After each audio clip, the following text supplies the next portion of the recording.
Tatandaan ko yan, Hmm. bouncing balls. Kasi pinapa-bounce ko talaga. Minsan tumatalon sila eh. Kaya mahirap eh. O ngayon, next question ko naman. Okay, ano ang pinaka-wild na nagawa ni Kuya Kim noon? Na talagang hindi mo makakalimutan. Pag sinabi ko rito, baka makulong tayo, Brad. Matindi.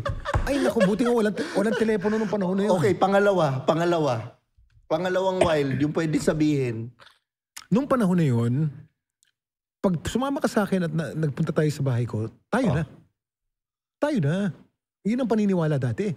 At ganun yun. And kasi very aggressive ako noon. Of course, meron pang epekto ng alcohol.